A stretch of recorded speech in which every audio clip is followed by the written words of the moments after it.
dia. Eu vou dar início à apresentação do projeto. A gente escolheu o tema Produção Textual no gênero Poesia, na Escola Valdemar Pereira da Silva, no povoado Cardoso 1, mais conhecido como Cardoso do São João, lá no município de Paulo Ramos. E os componentes da equipe são eu, Vitória, a Eliana, a Ernestina, a Evane, a Raimunda e a Sabrina. O que será entendido aqui é como o gênero poesia deve ser abordado para que o desenvolvimento do mesmo abranja toda a sala e os alunos possam expor seus pensamentos em forma de poesia, já que a gente sabe que o gênero poesia consiste exatamente em expor sentimentos, seja na escrita ou oralmente. A poesia, ela tem sua importância significativa na vida de todos, já que ela possibilita uma formação crítico-reflexiva. Ela faz com que possamos nos autoconhecer, refletir essa mensagem, a mensagem passada na poesia, consiste também em exercitar a criatividade a respeito dos fatos da vida de cada aluno. Na introdução do trabalho, a gente vai falar que nesta apresentação é uma fase preliminar do projeto, em consonância com uma perspectiva socializante de linguagem, o gênero poesia é entendido como uma composição de versos harmoniosamente estruturada. É uma manifestação da beleza e da estética que o poeta apresenta na forma de palavras. Discutiremos e abordaremos a importância e a implementação do gênero poesia na sala de aula da Escola Valdemar Pereira da Silva, do povoado da cidade de Paulo Ramos. Justificamos o nosso trabalho partindo do pressuposto que o contato com a poesia sempre esteve presente em nossas vidas, seja nas cantigas de roda, nas parlendas, nos trava-línguas e nas charadas da nossa infância. Também nas canções que a gente sempre ouve desde pequeno. A poesia de muitos se perdeu ao longo dos anos e alguns culpam a escola por isso. No entanto, acreditamos que a escola pode e deve ser um lugar onde o acesso à poesia se transmite de forma concreta, permitindo ao aluno aprender sobre autores e estilos para reavivar a capacidade de ver qual a essência poética através das atividades que permitam uma melhor compreensão da linguagem poética e dão-lhe condições para ensaiar seus próprios passos na poesia. O projeto de produção textual do gênero poesia trabalhará a fala, a leitura e a escrita por meio dos poemas, onde os alunos poderão se expressar e utilizar suas emoções através dos recursos tão expressivos da linguagem poética. O nosso objetivo geral é aproximar-se da linguagem poética, a fim de familiarizar o aluno com a poesia, para que ele goste de ler e ouvir a mesma. E, acima de tudo, para que se sinta motivado a revelar suas emoções, a dar-lhe liberdade de criar, brincar com palavras, para que assim flua sua imaginação. Os nossos objetivos específicos são despertar o prazer em ler poemas, ensinar passo a passo de como se cria um poema, auxiliar a execução dos poemas, tornar o aluno mais competente na comunicação oral e escrita, identificar-se com os sentimentos nas poesias lidas e valorizar os resultados do trabalho individual e coletivo, celebrando o sucesso alcançado. Na nossa revisão teórica, o projeto ele tem como tema produção textual no gênero poesia. Após ele ter sido aplicado, a gente se deparou com um aluno que obtém dificuldades em produzir todo e qualquer tipo de escrita, se fazendo assim presente na produção do poema. Esse então aluno, ele se dispõe de uma dificuldade na escrita chamada de hipossegmentação, onde há dificuldade para a separação das letras. As palavras elas são escritas de formas unidas e, além disso, o aluno ele também sofre com alteração das letras. Então, ele facilmente, se ele for escrever, por exemplo, caju, ele troca o C pelo K. O processo de hipossegmentação, ele acontece independentemente da idade, pois as pessoas elas procuram reproduzir no papel o que elas escutam e falam, mas nem sempre, como no caso desse aluno que a gente encontrou, essa estratégia funciona. A Emília Ferreira e a Ana Teberoskay, no livro psicogênese da língua escrita, elas dizem que os espaços em branco entre as linhas não correspondem a pausas reais na locução, mas separam entre si elementos de um caráter simultaneamente abstrato.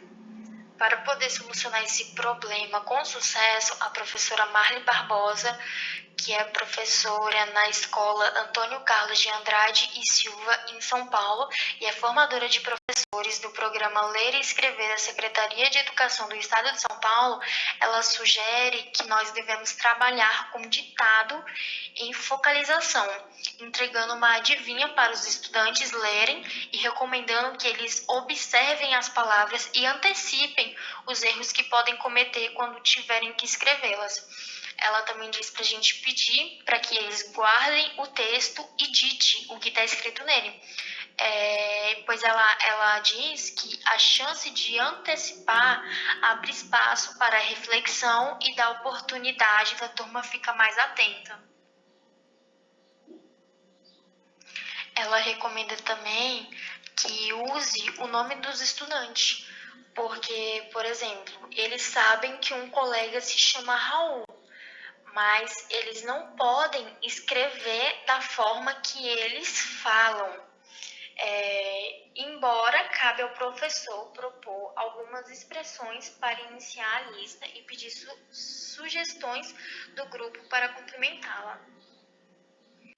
De acordo com o site Nova Escola, o domínio da habilidade de produzir textos em diferentes gêneros, o mesmo produzido com autonomia e interatividade, sendo que esse adquiro no fundamental, deve o professor trazer para a sala de aula uma apresentação de momentos reais de uso da linguagem. Isto pode ser momentos vividos, coisas do cotidiano ou até mesmo experiências individuais ou coletivas, de modo que a criança tenha bons motivos para crescer. Além disso, é importante também que o docente ele utilize de estratégias. Uma delas é simplesmente deixar o educando escrever de acordo com suas possibilidades, ainda que apresente dificuldade ou que seja de forma convencional, deixando livre para a sua imaginação poder fluir abertamente. Desde o primeiro momento, se faz necessário que o docente apresente para a turma que a produção textual envolve o pensar em 4 perguntas fundamentais, que são ela: quem escreve, qual é o objetivo, quem vai ler e onde vai ser publicado. Porque assim eles estarão aptos a ter uma reflexão automática e o próprio ele deve ir demonstrando exemplos para poder facilitar esse desenvolvimento na construção autônoma de um texto.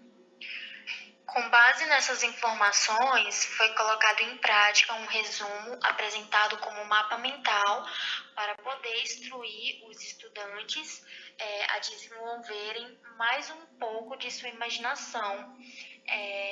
Junto com isso, foi apresentado a estrutura de um poema, no que diz respeito a rimas e estrofes, e de complemento foi apresentado um poema já produzido como exemplo. Partindo desse primeiro contato, foi atribuído um momento para que eles ficassem à vontade durante a produção, facilitando dessa forma para o docente a realização de uma avaliação diagnóstica da turma em relação à produção textual no gênero poesia. Com isso, foi observado a criatividade dos respectivos alunos, além das dificuldades por eles apresentadas. Tem uma citação que é de Meirelles, em 2013, que diz o seguinte: além de aulas com atividades como essas, é fundamental planejar situações em que os alunos tenham contato com a leitura, a fim de que se familiarizem com a maneira como as palavras são grafadas. A tendência é que, com a fluência na leitura e na escrita, os problemas de segmentação desapareçam aos poucos. Eu vou falar um pouco sobre a nossa metodologia. Nesse presente projeto, executamos a iniciação de um resumo, também conhecido como mapa mental, para poder desenvolver mais a imaginação dos alunos.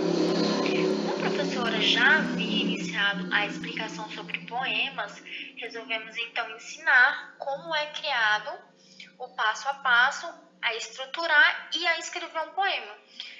Em seguida, uma das componentes do nosso grupo apresentou no quadro negro um exemplo de um poema de Luiz Vaz de Camões, Amor é Fogo que a Rastim se vê.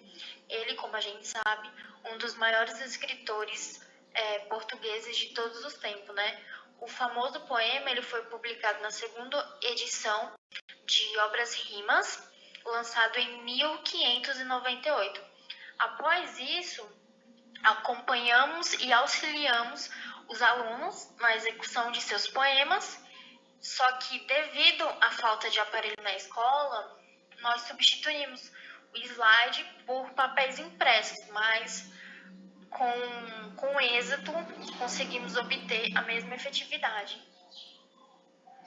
A respeito do nosso cronograma, a nossa primeira reunião com as professoras responsáveis pelos alunos foi através do Google Meet no dia 6 de julho de 2021.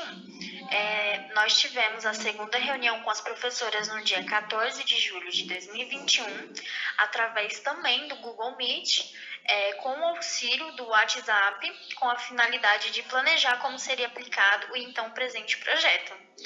No dia 15 de julho de 2021, algumas componentes do nosso grupo, elas se encontraram na cidade de Lago da Pedra, Maranhão, com destino à escola Valdemar Pereira da Silva, localizada no povoado Cardoso, na cidade de Paulo Ramos, Maranhão, para assim poder cumprir a execução do projeto.